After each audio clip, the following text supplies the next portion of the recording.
Bismillah, Assalamualaikum warahmatullahi wabarakatuh.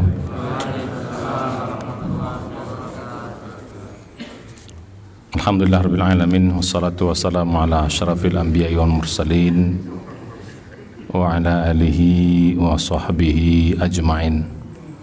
Asyhadu an la ilaha illallah wahdahu la syarikalah, asyhadu anna Muhammadan abduhu wa rasuluhu la nabiyya ba'dah. Mari kita awali kajian kita dengan baca basmalah. Bismillahirrahmanirrahim. Puji syukur kita panjatkan kepada Allah atas rahmat dan berkah yang juga kita bisa hadir di tempat yang mulia ini. Allah masih memberikan kepada kita umur yang panjang, kesehatan dan juga kesempatan. Wabil khusus kita masih diberikan nikmat iman, nikmat Islam, nikmat ibadah, nikmat menuntut ilmu agama, yang tentunya ini merupakan nikmat yang paling berharga yang Allah anugerahkan kepada kita. Mudah-mudahan nikmat iman Islam ibadah ini terus Allah sampaikan hingga akhir hayat kita. Mudah-mudahan kita semua nanti dipanggil dalam keadaan husnul khotimah. Amin ya rabbal alamin. Salawat dan salam marilah kita sampaikan kepada junjungan kita semua Nabi besar Muhammad sallallahu alaihi wasallam, dan juga kepada keluarga beliau, para sahabatnya, serta umat yang istiqomah ikuti sunnah beliau hingga hari kiamat. Mudah-mudahan kita termasuk umat yang istiqomah mengikuti sunnah Nabi. Mudah-mudahan kita di hari kiamat kita diberi kesempatan mendapat syafaat dari beliau dan kita bisa masuk dalam surganya Allah. Amin ya rabbal alamin. Bapak sekalian, ibu-ibu rahimakumullah, hari ini kaji kita lanjutkan. Kita sudah 4 kali pertemuan bab tentang ilmu hakikat ya. Saya katakan pada pelajaran yang lalu. Jadi kita naik kaji, naik level ya. Ilmu hakikat ini ilmu yang mudah-mudahan bahasa kita inti dari ilmu lah ya, inti dari ilmu. Karena ilmu hakikat ini ilmu yang kebenarannya pasti, tidak berubah-ubah dari dulu sampai sekarang, sampai akan datang. Bahkan kebenarannya itu menjangkau sampai kepada hal-hal yang gaib dan akhirat ya. Nah, pada waktu yang lalu kita sudah membahas tentang bagaimana caranya biar kita bisa sampai kepada ilmu hakikat itu, tahapan-tahapannya. Baik modalnya harus kita siapkan, ya, modalnya mesti kita siapkan. Kemudian hambatannya kita pelan-pelan kita hilangkan. Terus teknisnya pelan-pelan kita praktekkan. Nah, gitu. Ya. Jadi modalnya kita siapkan. Sudah bahas bahwa modal untuk bisa sampai ilmu hakikat itu, pertama itu kita ulang kaji lagi adalah pemahaman terhadap ma'rifatullah yang benar, keimanan kepada Allah yang benar. Ya, ini prosesnya tentu saja harus belajar. Ya, tapi nggak apa-apa, ini proses juga nanti. Pelan-pelan dengan semakin kita mempelajari ilmu hakikat sampai kita mendalami hakikat itu, ya pelan-pelan juga pengenalan kita terhadap Allah semakin kuat. Jadi modalnya awalnya 10 jadi 20, 20 jadi 30, 30 dan seterusnya sampai mendapatkan ke lengkap atau istilah kita sempurna 100%. Yang kedua, ya modalnya ini mesti kita persiapkan ya pemahaman terhadap Quran ya maupun hadis, karena based on ilmu hakikat itu dalam wahyu. Akal tidak bisa sampai kepada ilmu hakikat, tapi akal bisa memahaminya gitu loh. Oh kayak gitu, begitu disampaikan oleh wahyu, disampaikan oleh Allah, disampaikan oleh Nabi, akal bisa mencernanya. Oh gitu. Karena memang Allah kasih apa bahasa kitanya, kasih sesuatu dalam diri kita gitu loh, dikasih akal kita untuk itu, atau yang lebih dalam lagi kita dikasih ruhani untuk itu. Ilmu hakikat tuh hanya bisa dipahami oleh ruhani, oleh jiwa kita. Jadi gitu. Karena memang hakikat manusia itu pada ruhnya, bukan pada fisiknya. Jadi kalau kita kembali ilmu hakikat kita manusia ini bukan pada badan kita ini, Pak. Badan ini akan hancur, akan rusak. Ya, begitu kita mati dia hancur, dia rusak. Justru hakikat kita ada pada ruhani ini. Nah, jadi untuk mencapai ilmu hakikat itu maka mesti menghidupkan ruhaninya, gitu loh. Nanti menghidupkan ruhaninya, ruhiyahnya. Jadi makanya begitu disampaikan Al-Quran, disampaikan Nabi, ya kita bisa memahaminya karena sudah dikasih oleh Allah alatnya dalam diri kita. Dikasih Allah alatnya. Makanya ruh itu, ya sebagian ulama mengatakan tidak diciptakan. Gitu, tidak diciptakan, tapi nggak tahu kita gimana. Tidak diciptakan, yang diciptakan itu badan kita. Ruh itu ditiupkan, tidak diciptakan. Maka dalam Al-Quran dikatakan ruh itu adalah urusan kami. Yas'alunaka 'anir ruh, qul ruh min amri rabbi.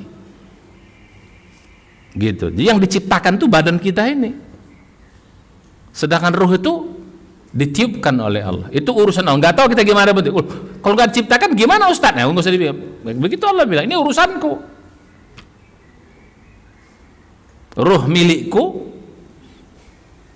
Kata Allah, ditiupkan sama kita sehingga kita bisa mencapai hal-hal yang bersifat gaib, hal-hal yang bersifat akhirat.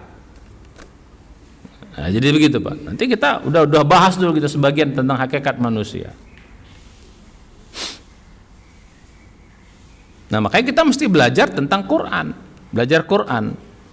Karena semua ilmu hakikat itu ada dalam Quran dan ada dalam hadis. Tentu saja hadis yang kita maksud adalah hadis yang sahih dan hadis yang disepakati. Kalau ikhtilaf itu kita nggak masuk bab itu nanti. Karena kalau ada yang ikhtilaf itu berarti itu bukan hal yang prinsip. Kalau yang prinsip-prinsip itu insya Allah tuh kita semua sepakat. Ya, jadi gitu. Jadi mesti belajar juga. Karena sumbernya apa? Sumber ilmu hakikat adalah dalam wahyu, yaitu Quran. Tapi kita bisa mencernanya.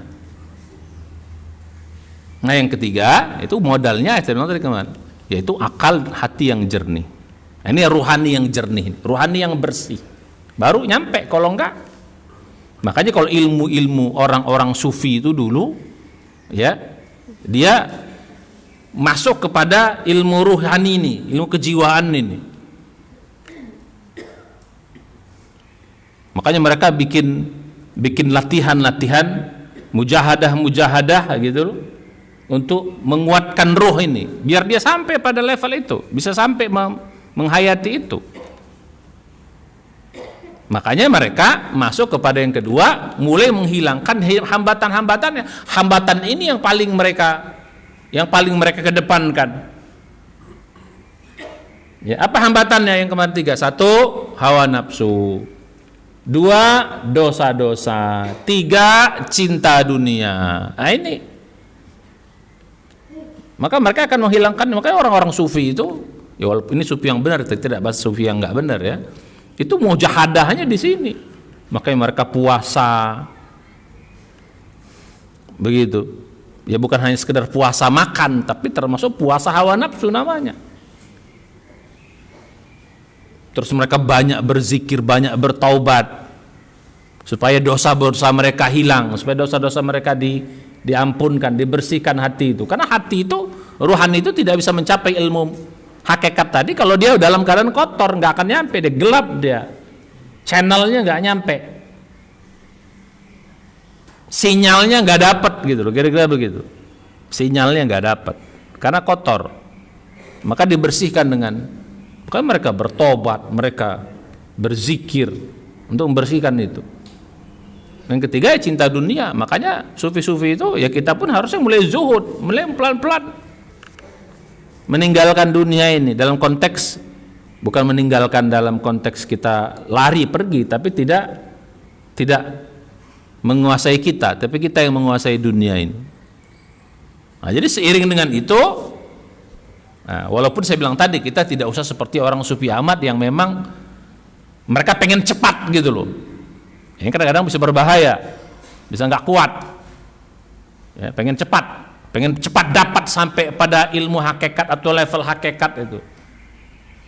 Yang sufi itu kan juga punya tingkatan syariat, tarekat, hakikat, baru nanti ujungnya ma'rifat begitu. Nah, kita tidak. tidak masuk ke dalam bab itu, sehingga mereka pengen cepat, akhirnya bisa berbahaya, bisa nggak kuat. Kita pelan-pelan saja, step by step. Ya makanya kalau sudah selevel kita senior ini, ya harusnya sudah kita lewati perjalanan itu sebagiannya.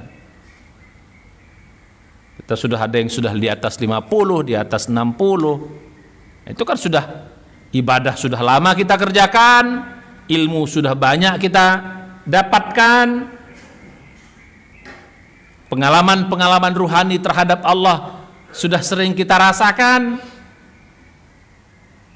Dunia pun ya udah mulai banyak yang tak enaknya. Yang biasa makan enak udah mulai berkurang enaknya, banyak penyakit kan gitu. Mulai hati-hati. Ya kan mulai berkurang nikmat itu. Jadi masa mau ngejar itu lagi, masa mau ngejar makan lagi. Olahraga udah mulai susah pinggang misalnya. Ya. Pak Wawan gimana? Masih? Udah pensiun kan? Udah nggak bisa lagi. Main catur paling minimal. Ya jangan juga lama-lama buang-buang waktu. Ya sekedar mengisi oke, jangan lama-lama. Karena kan catur tuh nggak bisa sebentar itu. Satu papan aja bisa 1 jam gitu kan, gitu istilahnya. Ya jadi gitu. Jadi kita sudah senior ini, maka harus sampai pada level ini. Nah, karena banyak orang yang baru tobat pengen cepet dapat. Nah, ini yang biasa gawat, bahaya, belum siap gitu loh. Nah, belum siap akhirnya mabok gitu loh. Ya, bahkan ada yang perintah sampai begini ya nggak kuat. Ya jangan, kita pelan-pelan. Islam ini step by step. Rasulullah itu mengajarkan Islam ini step by step. Levelnya ini dulu, setelah ini kemari terus gitu. Baru nanti pelan-pelan.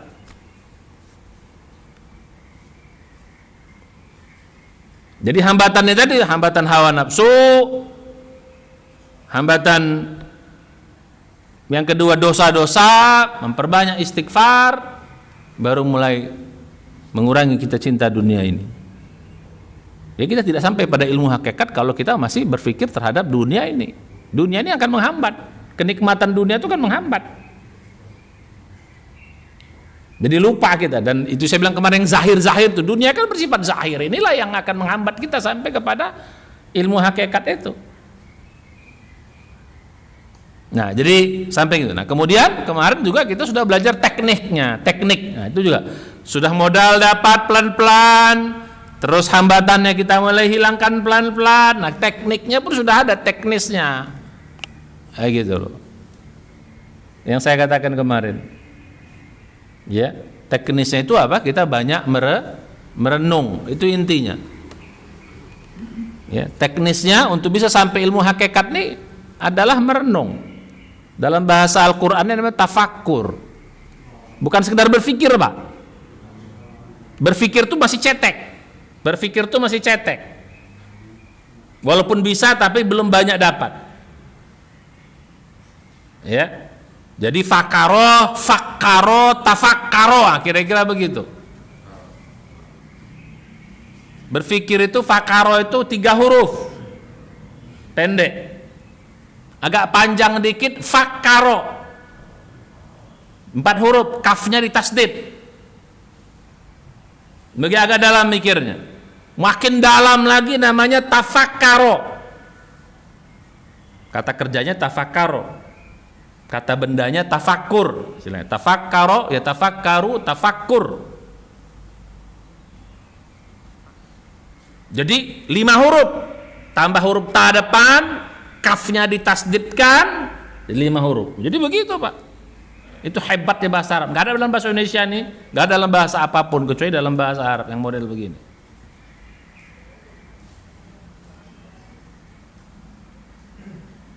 Jadi gitu. Jadi kalau cuma mikir doang tuh pendek. Ini bukan, jadi mikir yang berulang-ulang, makin lama makin dalam, makin jauh, makin luas, nyampe kita kepada yang hakikat itu. Ya, kalau cuma mikir doang nggak nampak. Bisa mislead kita, bisa tertipu. Kalau cuma mikir doang, bisa ditipu. Ya, makanya kita sering tertipu. Mengelabui pembunuh gitu kan, seolah-olah terjadi pembunuhan kan gitu.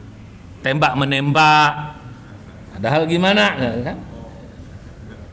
Kalau cuma sekedar mikir doang sederhana, dia kok udah makin masa sih kan gitu.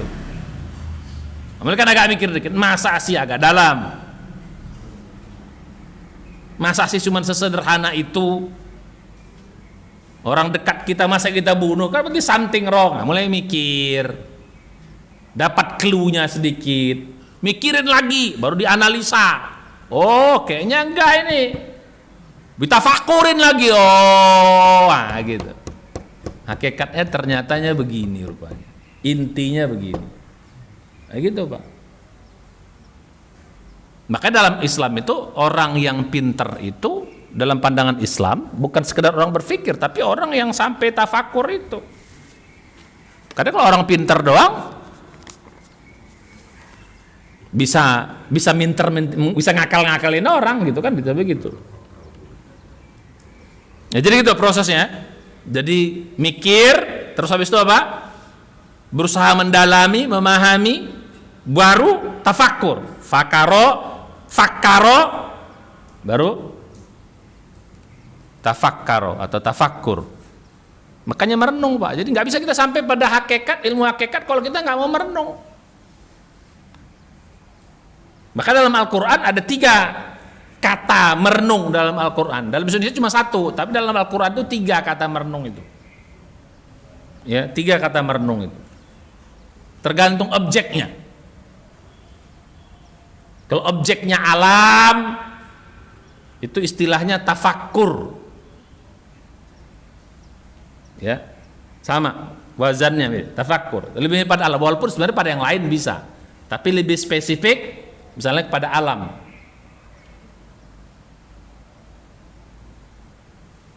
Ya, kalau objeknya Quran namanya tadabbur. Jadi tadabbur itu bukan sekedar belajar Quran. Jadi tadabbur Quran itu artinya apa? Berarti tadabbur Quran itu artinya apa? Bukan belajar, bukan belajar, tapi merenungi Quran, gitu maksudnya gitu. Nah, makanya kita jarang sekali kita merenungi Quran. Makanya ahli-ahli tafsir itu sampai dapat begitu dalam makna Quran itu karena mereka merenungi Quran. Kalau kita paling banter memahami, paling banter, belum sampai merenungi, belum sampai merenungi. Maka Pak terhadap Quran itu kalau kita mau hebat, mau apa, jangan sempat. Jadi kita pakai 3 bagian lah. Pertama membaca saja, niatnya untuk membaca dapat pahala, kejarnya target, kejarnya berapa juz, kejarnya berapa kali khatam. Oke, itu ada.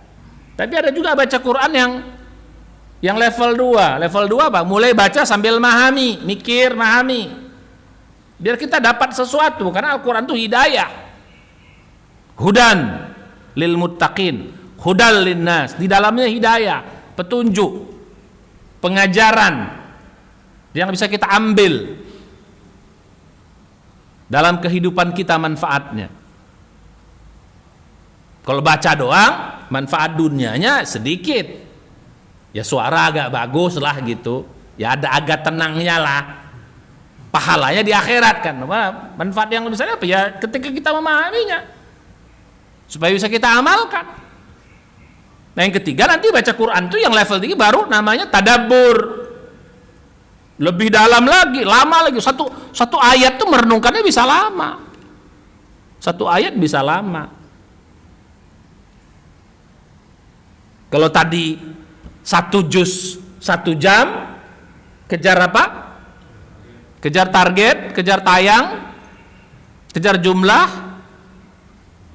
mulai memahami. Ini mungkin 1 jam itu bukan 1 juz, mungkin 1 halaman. 1 halaman. Nanti kita bahas lebih detailnya. Kalau tafakur mungkin 1 ayat malah 1 jam. Malah kadang-kadang 1 ayat bukan 1 jam, bisa 2 jam, bisa 3 jam. Makanya para sahabat-sahabat dulu termasuk Rasulullah, apalagi yang mengajar Rasulullah itu, ya mereka kalau sholat malam itu sambil tadabbur Quran, Pak. Makanya satu ayat bisa dibaca sampai pagi. Berjam-jam satu ayat dibaca, diulang-ulang terus dalam sholat malam mereka. Kalau kita sholat malamnya masih kejar level 1, ya kan? Betul nggak? Iktikaf kita di sini kan level 1. Kejar apa? Kejar tamatnya. Harusnya naik level dong. Makanya sholat malam itu tidak dianjurkan berjamaah. Bagusnya sendiri. Supaya kita mudah untuk nanti menghayati, ya sampai pada level tafakur tadi itu. Nah bayangkan kalau imam kita baca Quran sambil tafakur, satu ayat diulang-ulang sampai pagi. Mabok kita ngikutinya.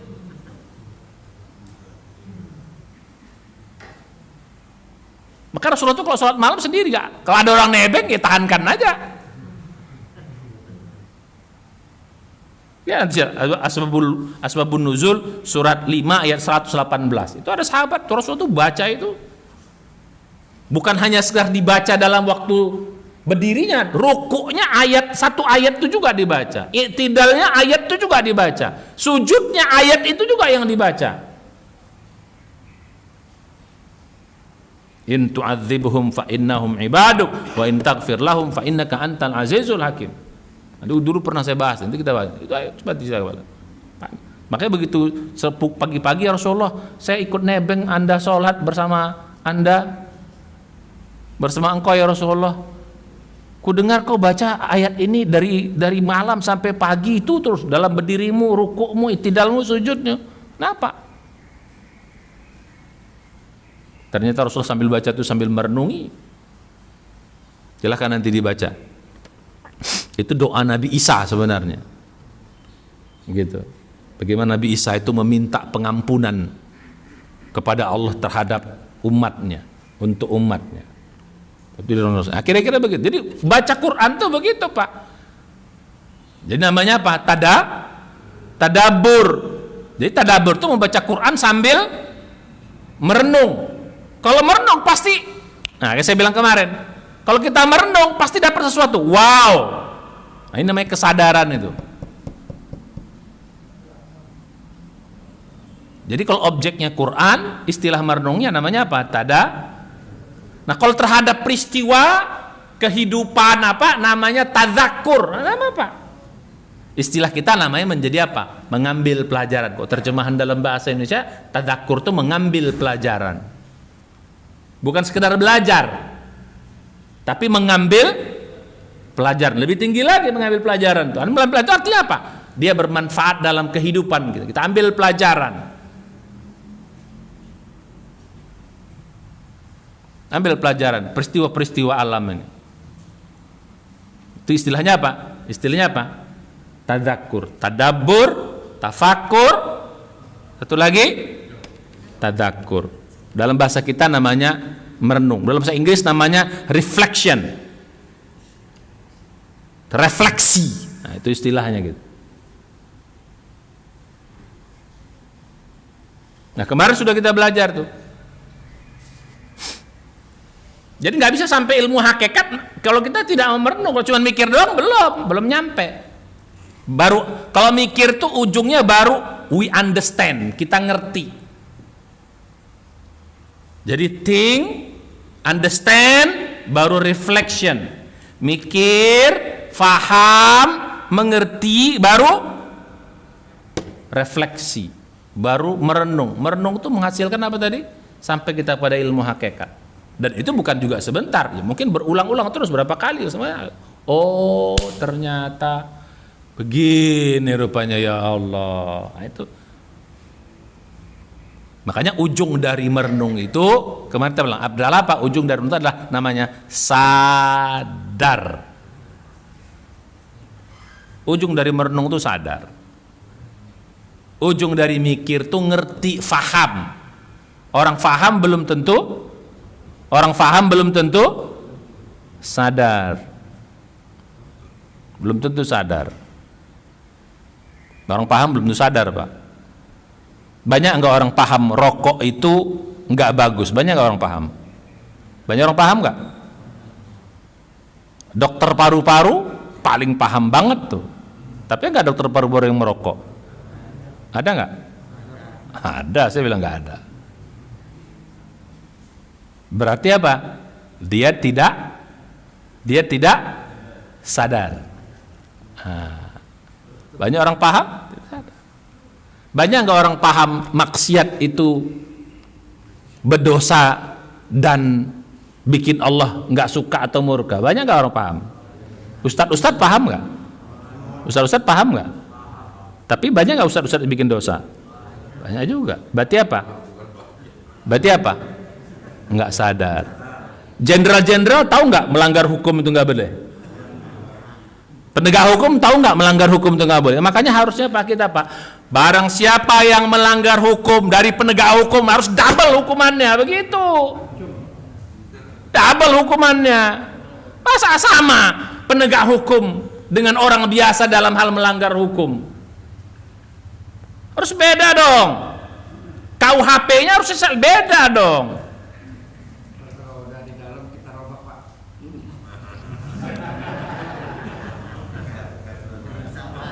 Takbir. Harusnya beda dong. KUHP buat orang biasa ini ya minimal 20 tahun, itu minimal. Tapi kalau orang penegak hukum 2 kali lipat, bahkan kalau hakim 3 kali lipat kalau saya bikin. Penegak hukum, hakim lebih beda lagi. Hakim, jaksa, itu harus 3 kali lipat itu. Karena dia menentukan hukum. Kalau polisi, ya itu 2 kali lipat penegak hukum atau pejabat-pejabat. Harusnya begitu dong, biar ngeri. Kalau sama juga, apalagi bisa dimainin, makanya orang main terus. Makanya istilah korupsi itu Pak, jangan tanggung-tanggung. Kalau cuma miliaran kena kita, triliunan baru sedap. Aman, bisa kita siram semuanya. Iya, kita bicara di dunia Pak, ilmu zahirnya, tapi hakikatnya yang berbahaya. Ya itu karena cuma buah mikir doang. Faham. Justru makin paham, makin ngapain? Nukang-nukangin. Tapi kalau sudah tafakur, merenung, muncul kesadaran enggak? Kalau sudah sadar, Rabbana ma khalaqta hadza batila. Yang kemarin kita bahas. Ya Allah, enggak ada yang sia-sia semua ini kau ciptakan. Semuanya ternyata. Tambah imannya. Subhanak, Maha suci Engkau ya Allah. Kita bahas kemarin surat tentang ilmu hakikat, merenung. Maha suci Engkau ya Allah. Subhanak. Makin kuat imannya, baru faqina adzabannar, action. Jadi orang sadar tuh pasti action. Itu saya bilang tadi. Jadi beda orang paham dengan orang sadar. Maka harus sampai kita pada kesadaran itu, jangan sekedar paham doang. Kalau sampai kepada kesadaran udah dahsyat Pak. Ilmu itu akan membawa manfaat dunia dan akhirat. Ilmu yang bikin kita sadar itu akan membawa manfaat dunia akhirat.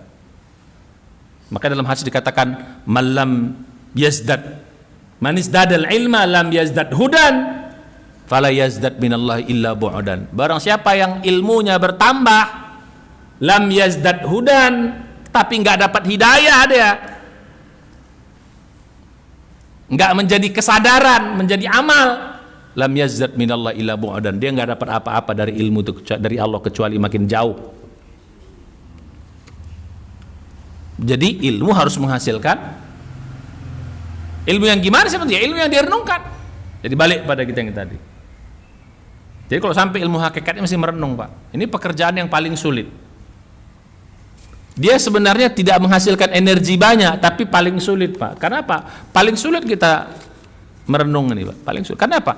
Kan saya kemarin dia butuh 4 syarat. Merenung syaratnya 4 Pak. Ini yang paling berat. 1, butuh ketenangan, suasana harus tenang. Ya, merenung itu nggak bisa suasana hiruk pikuk, nggak bisa. Mikir bisa, tapi hiruk pikuk nggak bisa. Yang kedua, hati harus tenang juga. Kalau hati nggak tenang, nggak bisa juga kita tafakur. Makanya gunanya nanti untuk menenangkan hati itu sebelum tafakur tuh kita berzikir dulu, hati yang tenang. 3, badan pun harus tenang juga.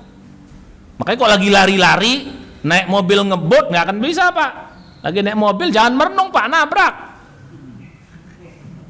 Cuman mikir doang kalau naik mobil tuh, jangan merenung, nabrak.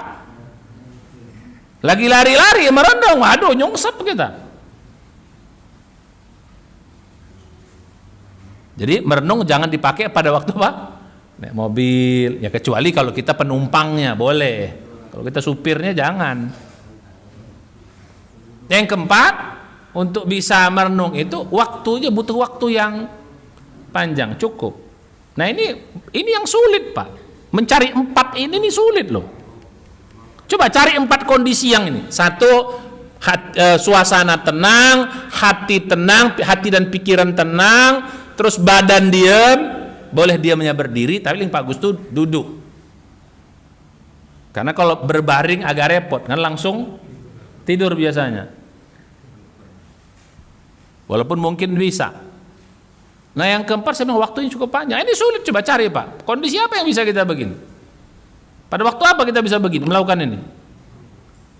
Yang saya bilang kemarin itu. Yang 4 waktu itu Nabi mengajarkan. 1, pada waktu subuh sampai syuruk. Itu paling pas.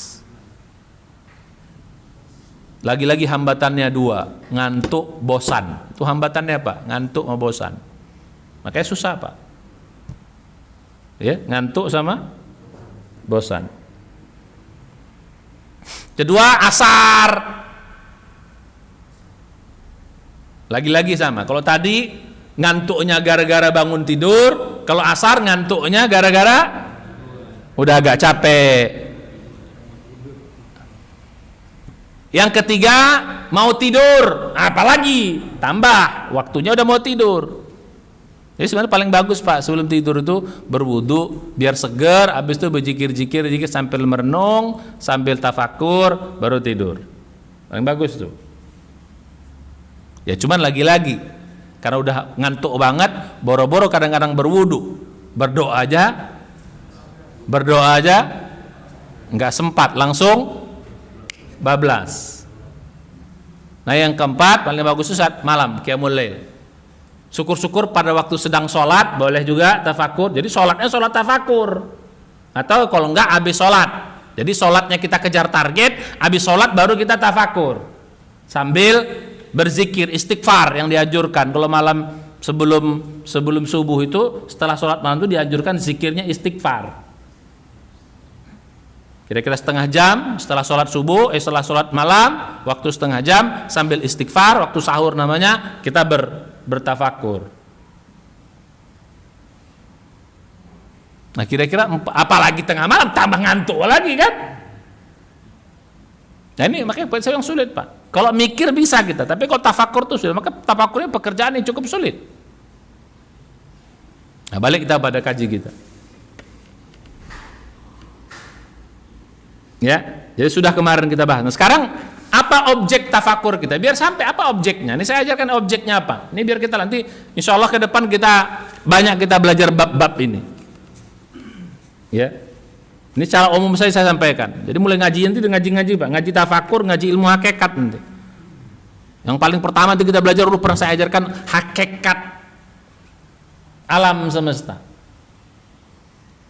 Mengapa Allah ciptakan alam semesta? Masuk kita di situ dulu. Itu hakikat yang paling besar. Biar kita kesadaran kita terbangun. Biar tahu nanti kita tujuan hidup ini. Mengapa Allah ciptakan alam semesta ini? Baru nanti sampai pada mengapa Allah ciptakan kita. Siapa kita? Juga saya ajarkan nanti tentang beberapa sifat utama Allah yang kita pelajari, ma'rifatullahnya. Yang nggak usah semuanya, sebagian tapi yang utama-utama untuk memperkuat iman kita. Ya, jadi gitu. Nah, jadi apa objeknya? Jadi sudah dapat modalnya, sudah dapat hambatannya yang mesti harus dihilangkan, modal diperkuat, hambatan dihilangkan. Yang ketiga teknik yang sering dilatih. Maka sudah saya ajarkan yang lalu ya, bagaimana tekniknya. Sudah saya diajarkan. Nah sekarang bagaimana objeknya?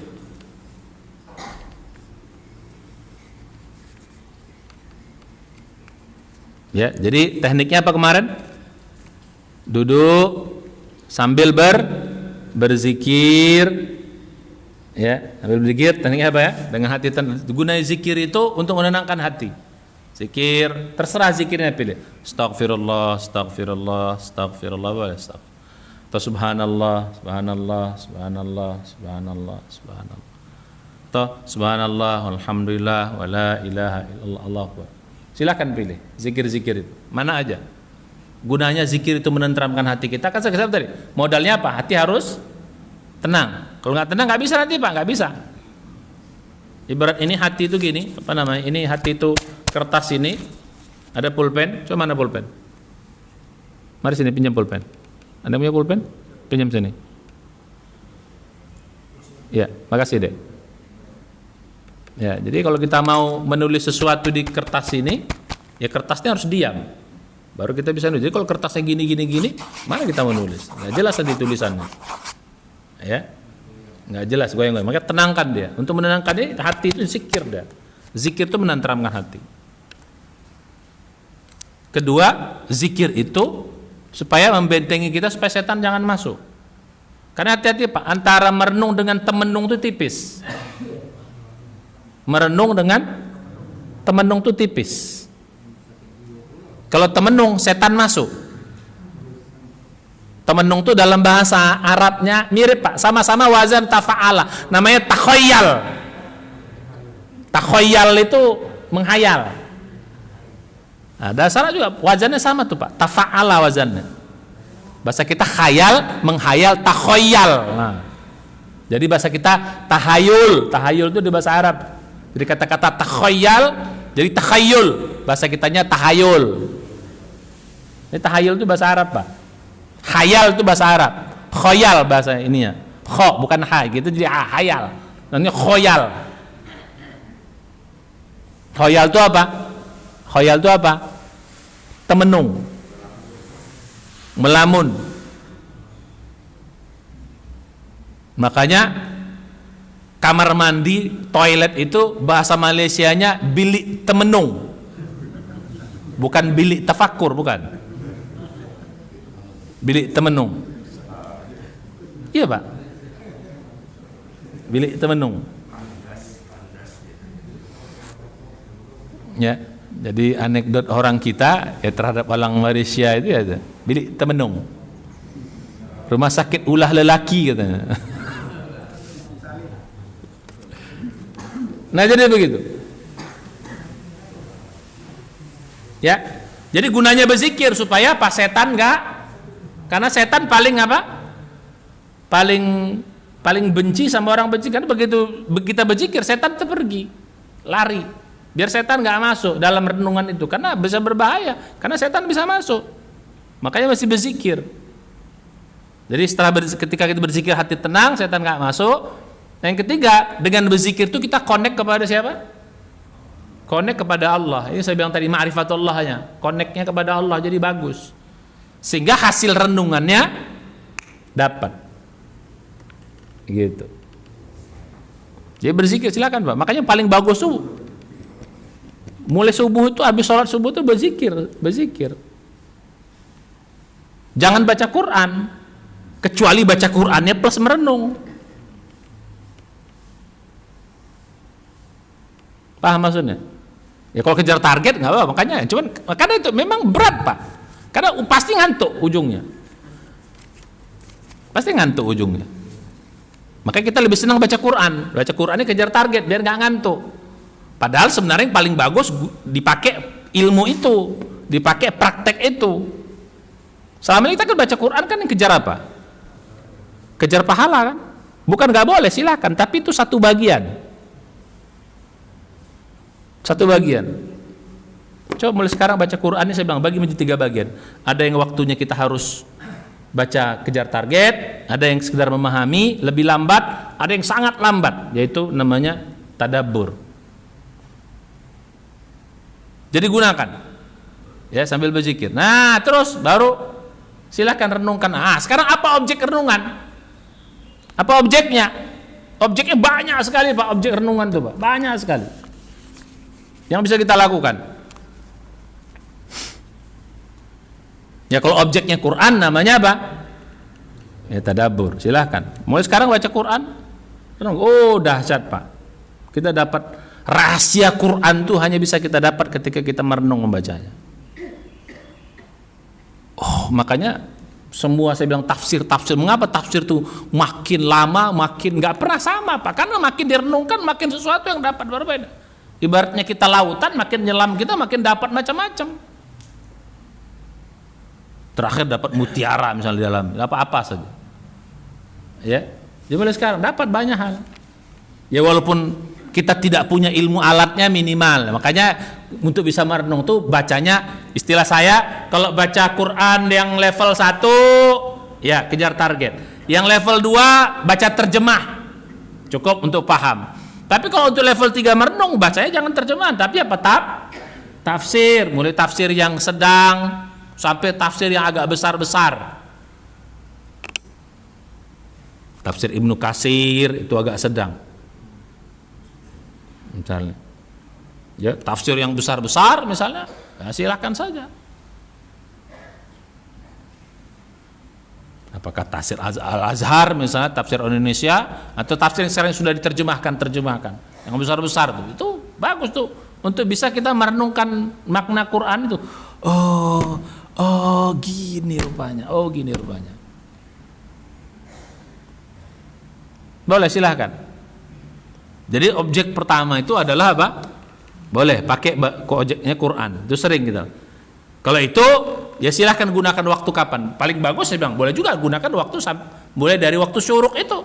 Sebelum syuruk terus coba baca Quran dan merenungkan. Gak apa-apa, Pak. Bawa buku tafsir di sini baca, itu gak apa-apa.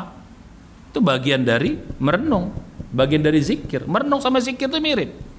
Masa itu paket dia. Termasuk juga merenung. Nah ini nih, ngaji ini juga ini objeknya. Mulai sekarang coba ceramah itu direnungkan. Bukan sekedar dipahami. Lagi-lagi penyakitnya ngantuk. Betul. Coba angkat tangan yang ngantuk kalau lagi ngaji.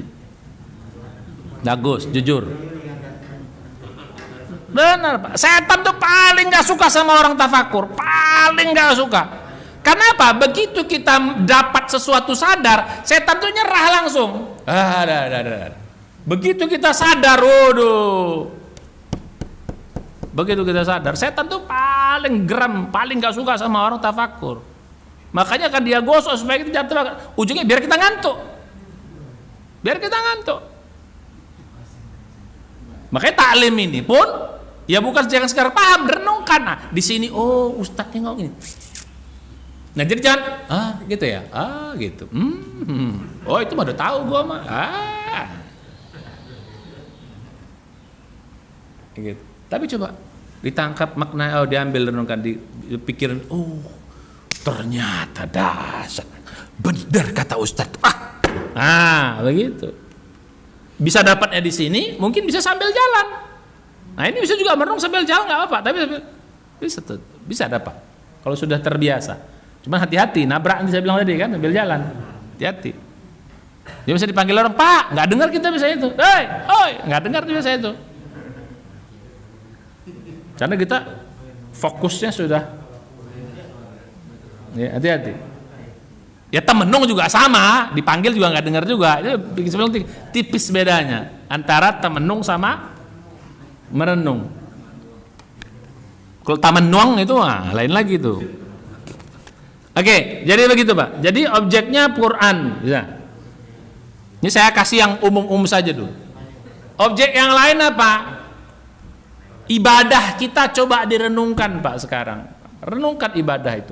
Paling bagus merenungkan ibadah itu saat kita mengerjakan ibadah. Sama, sholat pun Pak, coba dibagi sholat itu menjadi 3. Sholat kejar target, sholat agak lambat, memahami. Yang saya bilang dulu, level 1, level 2, level 3. Coba, sholat itu sampai level 3. Level 3 itu merenung. Ingat gak dulu pelajaran khusuk level 1? Khusuk level 1 itu cuma sekedar kita konsentrasi. Ini level 1. 2 rakaat 45 menit. Ini saya level 1 nih. Sama kayak baca Quran tadi. Kejarnya apa? Kejarnya apa? Kejarnya apa? Target. Dapat sekedar pahala. It's okay. Rasulullah itu ada sholat yang kayak gitu. Sholat apa yang begitu Rasulullah? Sholat qobliyah, terutama qobliyah subuh. Rasulullah itu qobliyah subuhnya cepet banget. Nah yang kita contoh yang itu tuh. Cuman sayang kita bukannya qobliyah subuh, semua sholat kayak gitu. Nah, itu masalahnya. Kenapa Rasulullah qobliyah subuhnya cepet? Karena udah sholat malamnya udah level 3 gitu loh. Jadi sholat malamnya sudah level 3. Nah kita yang kita contoh yang level 1 di semua sholat gitu loh. Rasulullah kan sholatnya cepat Ustaz. Ini buktinya hadisnya. Iya, tapi Rasulullah itu sebelum itu tuh dia udah level 3 duluan. Men. Ya boleh lah kalau konsepnya daripada. Kita bagi Pak.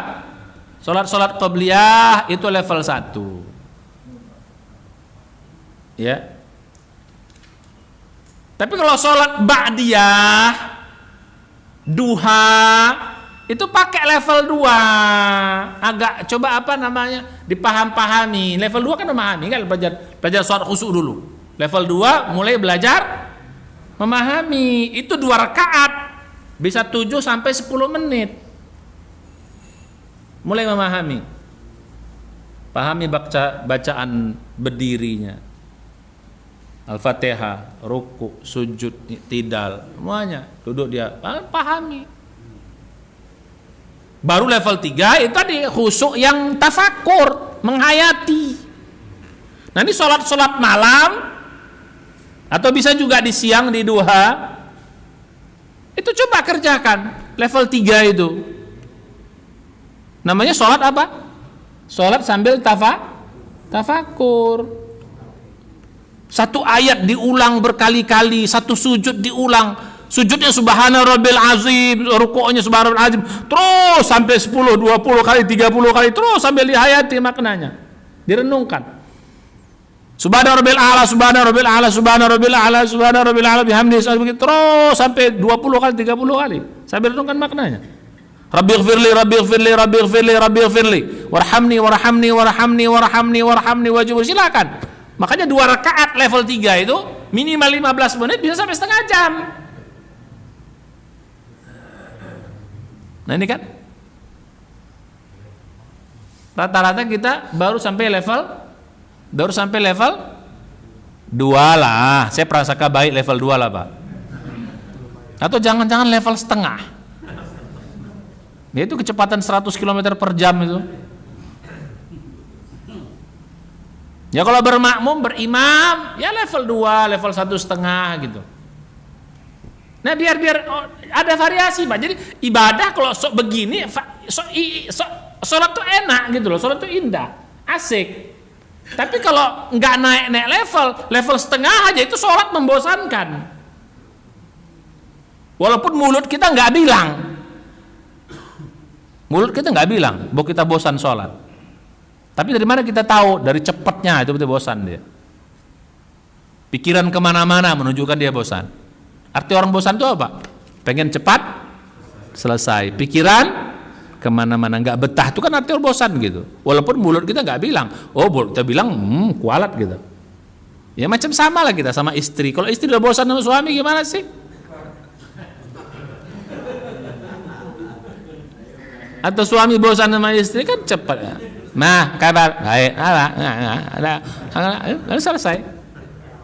That's all, cuman sebegitu. Itu menunjukkan bosan sebenarnya. Cuman mulutnya nggak bilang. Coba kalau mulutnya bilang, bang, aku bosan sama abang, pecat langsung tuh. Nah sama, gestur kita nggak mengatakan kita, mulut kita nggak bilang kita bosan sholat, tapi gestur kita, cara mengerjakan apa kita bosan sebenarnya. Betul atau betul? Betul atau betul? Takbir. Kok Ustadz takbir ya, biar semangat sedikit gitu. Nah itu maksudnya begitu Pak. Coba dibagi lah, ya sholat gitu. Ini dahsyat sholat gini, oh asik. Bahkan kadang-kadang saya bilang kemarin bisa kita setel. Niat duha level 1, tiba-tiba apa? Masuk level 2. Bisa kan tiba-tiba level 3, bisa memungkinkan begitu, Pak. Saking asiknya gitu jadi level 3. Bisa kita setel gigi itu. Gigi sholat itu bisa kita setel. Ingat dulu pelajaran sholat. Masih ingat pelajaran sholat dulu? Ya mudah-mudahan masih ingat dan diamalkan. Sama Pak. Begitu juga baca Quran saya bilang. Level 1 yang cepat. Target kejar jusnya. Level 2 pelan-pelan memahami. Level 3 menghayati, merenungkan, tafakkur, tadabbur. Itu contoh sholat. Semua apa? Objek ibadah kita. Apalagi puasa, renungkan apa hikmah puasa ini, apa hakikat puasa ini. Sambil puasa kerjakan. Jadi puasanya puasa sambil merenung, bukan sekedar menahan lapar. Kenapa aku harus lapar? Mengapa Allah suruh aku berlapar-lapar? Jadi gitu, masuk ke bagian direnungkan. Supaya puasa itu menghasilkan sesuatu. Begitu juga sedekah. Kenapa aku harus sedekah? Apa? Nah, begitu, Pak. Nanti kita masuk kepada pelajaran hakikat nanti. Peribadah itu. Masuk kita nanti. Ya saya ajarkan keluhnya lah, nanti Bapak yang merenungkannya.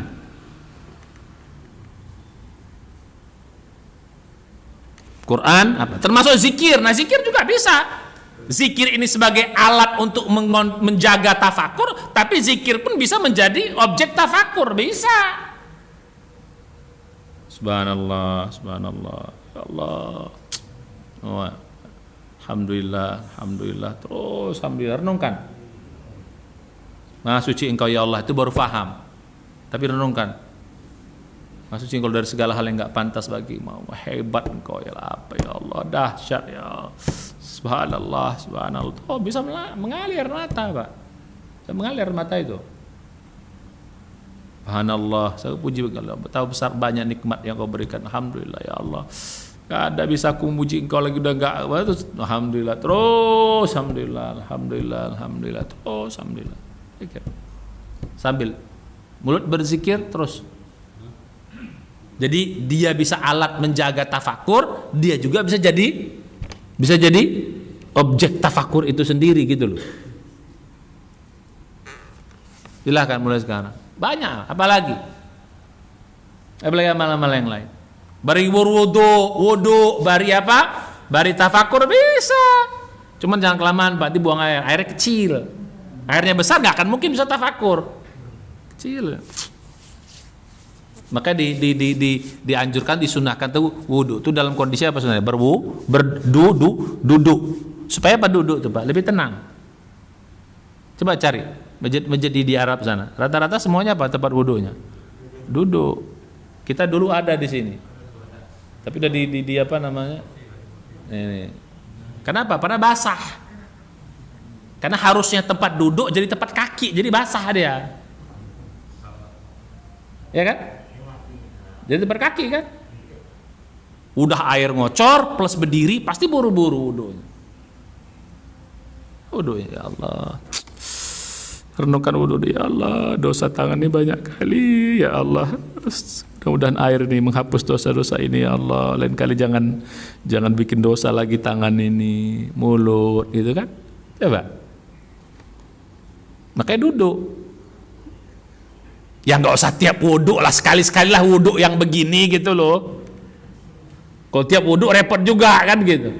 Baru azan berwudhu, udah saya azan masih wudhu, qobliyah masih wudhu ya. Jangan orang lu ngapain lo kata orang.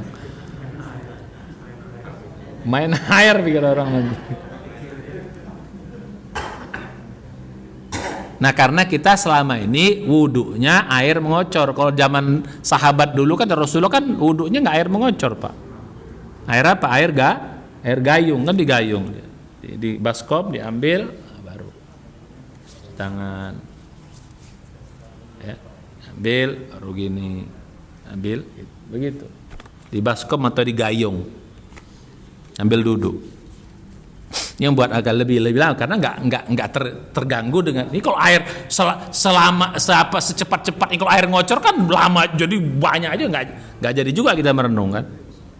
Nah kira-kira gitu. Apalagi ibu-ibu pakai jilbab, renungkan lagi pakai jilbab. Ya Allah, betapa bahagianya aku jadi seorang muslimah. Kau jaga dengan jilbab ini. Coba renungkan jilbab itu. Coba renungkan ibadah-ibadah kita pak. Apalagi haji, itikaf, waduh, itu dasar-dasar semua itu sebenarnya alat-alat merenung ibadah semua itu, tempat-tempat itu tuh. Cuman sayang jarang dipakai. Nah ini masalahnya. Oke, jadi gitu pak, ibadah-ibadah, mari sering. Nah, sebelum kita masuk objek yang lain, mudah-mudahan minggu depan kita masuk objek yang lain, bulan depan. Nah ini. Apa hasilnya? Jadi kalau sudah kita merenungin ibadah ini, ibadah dulu ya, ibadah ya. Kalau kita sudah merenungin ibadah, saya bilang tadi, maka nanti yang muncul kesadaran. Ya Allah dahsyat sholat ini ya Allah. Ya Allah dahsyat sedekah ini ya Allah. Ya Allah ternyata puasa ini aduh. Ya Allah baca Quran ini kok memang betapa engkau maha mulia. Kau turunkan Quran kepada kami seperti ini. Terjaga hidup kami ya Allah. Quran. Coba muncul lagi kesadaran Pak. Yang tadi yang kemarin Rabbana ma khalaqtaha ada kesadaran. Hebat engkau ya Allah, dahsyat engkau ya Allah. Nah, suatu ibadah yang sudah direnungi menghasilkan kesadaran, maka ibadah itu jadi tiga Pak. Satu, ibadah itu akan semakin ikhlas. Dua, ibadah akan makin the best, makin baik. Tiga, yang paling hebat lagi, ibadah itu akan makin istiqomah sampai kita mati atas izin Allah. Jadi ibadah kalau dilakukan dengan penuh kesadaran, yang saya renungkan ya, makin ikhlas. Ya pun ada yang mengatakan nggak ada istilah makin ikhlas, tapi ya artinya kalau saya ikhlas tuh level-level lah gitu loh. Ada levelnya, makin naik level ikhlas itu. Karena makin apa? Makin terasa kita manfaatnya nanti. Makin terasa kita kehebatan ibadah itu. Makin terasa kita pengalaman-pengalaman spiritual dari ibadah itu. Yang kedua, makin apa? Makin the best, makin bagus itu. Enggak asal-asalan lagi kita ngerjainnya. Makanya kalau kita sudah setua ini, Pak, harusnya ibadah itu sudah saya bilang tadi, udah penuh kesadaran, sudah the best semuanya ibadah itu. Kalau ada kita orang tua, ibadah udah sama-sama anak-anak, aduh. Masa sama dengan orang baru belajar ibadah kita? Masih kejar apa? Masih kejar apa? Masih kejar apa? Kejar target terus. Nah level dong, anak-anak oke. Tapi kalau kita sudah senior begini, saya nggak mau bilang tua Pak ya. Saya lebih senang senior. Senior itu lebih hebat daripada tua. Kalau tua itu ya umur. Kalau senior itu pengalaman. Ya, jadi gitu. Dua. Jadi makin the best kita mengerjakan, makin bagus, makin berkualitas. Baru yang ketiga apa? Makin istiqomah Pak. Gak akan kita lepaskan ibadah itu. Karena kita udah terasa betul manfaatnya, terasa dapat hakikatnya. Saya tadi dapat kita hakikatnya. Hakikat sholat kita dapat, hakikat wudhu, hakikat jilbab, hakikat puasa, hakikat sedekah, hakikat zikir, hakikat baca Quran, hakikat itu lah harus istiqomah insya Allah sampai kita mati. Gak akan kita tinggalkan tuh sampai kita mati, insya Allah atas izin Allah. Nah ibadah kalau sampai begitu dahsyat. Itu tadi Pak, yang namanya ngantuk, yang namanya bosan tuh udah nggak lagi. Kenapa? Kita sudah menikmati. Ya, baru yang keempat tadi apa kita sudah menikmati ibadah. Ibadah sudah terasa asik, nikmat. Kalau orang menikmati dunia itu mah biasalah, nikmat makan, nikmat. Tapi kalau nikmat ibadah itu udah asyik. Apa mungkin kita tinggalkan kalau sudah nikmat? Nah, mudah-mudahan, beginilah. Maka mulai sekarang ibadah ini mari direnungkan sampai pada hakikatnya saya bilang tadi. Tahu kita hakikat sedekah? Oh, dasar sedekah. Apa kemarin sedekah, hakikat sedekah? 3 minimal apa? Sedekah untuk diri kita sendiri. Sebenarnya semua amal untuk diri kita. Kebaikan ibadah itu buat diri kita, itu hakikat pertama. Pada hakikatnya kita bukan nolong orang, tapi menolong diri sendiri. Hakikat sedekah yang kedua apa kemarin? Ingat masih? Apa hakikat sedekah? Bukan sekedar pahala di akhirat. Kalau dinampakkan pahala akhirat sedekah itu, waduh, bersedekah kita semuanya, Pak. Tapi di dunia ini, apa sedekah itu adalah apa? Tabungan kita. Itulah yang abadi, tabungan abadi. Sedekah itu tabungan yang abadi. Jadi pada hakikatnya kita bersedekah sama dengan menabung. Menabung sama siapa? Menabung itu masih level hakikat 1, Pak. Hakikat lebih tinggi lagi, sedekah itu kau ngutangi Tuhan. Wah, lebih gini lah, ngutangi Tuhan, Pak. Bahasa ininya. Kalau ngutangi Tuhan kira-kira apa? Allah sebaik-baik pembayar utang. Maka orang mengatakan in tuqridullaha qardan hasanan. Apabila engkau menghutangkan kepada Allah hutang yang baik. Lebih dasar lagi kok. Nabung udah level bagus. Ya namanya nabung sama Allah, itu tabungan yang paling aman. Berapa lipat gandanya? Minimal 700 kali lipat. Kalau kau perlu di dunia kau minta tabungan itu sebagian. Tabung sama Allah. Jadi pada hakikatnya sedekah itu nabung. Itulah tabungan yang abadi. Di dunia dapat. Apa hakikat sedekah? Yang keempat, yang ketiga, mendatangkan rahmat Allah, mendatangkan pertolongan Allah. Rahmat, pertolongan, apalagi. Nah, itu nanti kita bahas lebih dalam lagi. Kalau sudah begini kita asik sedekah itu. Orang balas orang gua nolong diri gua kok, bukan nolong lo. Lu terima kasih ke kita, enggak ada urusan sama gua, pokoknya gua sedekah. Terima kasih enggak mau balas, enggak ada urusan, pokoknya saya sedekah. Malah kalau sampai level tinggi itu, kalau ada orang minta sedekah dia senyum. Terima kasih ya sudah membuat saya jadi beramal gitu. Kalau kita ada orang minta sedekah, agak apa, Pak? Agak kesel, ya enggak apa-apa lah. Level kita baru segitu, tapi lumayan. Yang penting sedekah terus, latih sampai nikmat, sampai dapat hakikatnya. Makanya untuk bisa sampai hakikat itu renungin terus setiap sedekah, renungkan. Yang tadi itu minimal. Ya Allah, dengan sedekah ini pada hakikatnya aku menolong diriku sendiri. Ya Allah, dengan sedekahnya aku menabung kepada Engkau. Ya Allah, dengan sedekah ini kau semakin cinta kepada aku. Kau semakin menolongku, memudahkan urusanku. Nah, begitu. Mengijabah doa-doaku. Nah, gitu. Itu begitu. Nanti Pak, insyaallah kita bahas itu. Jadi inilah ibadah. Jadi apa?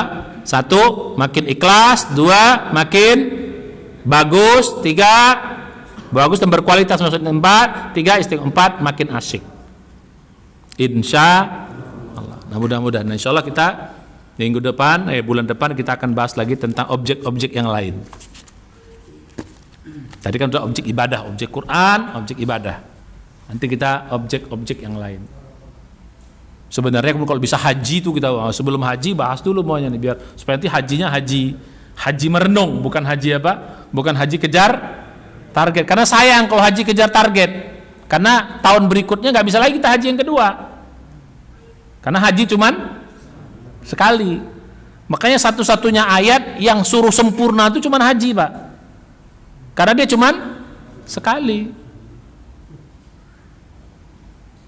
Watimul hajja wal umrah, sempurnakan haji kata Allah. Kalau sholat nggak suruh sempurna kita, Sedekah nggak mungkin kita bisa sempurna sedekah.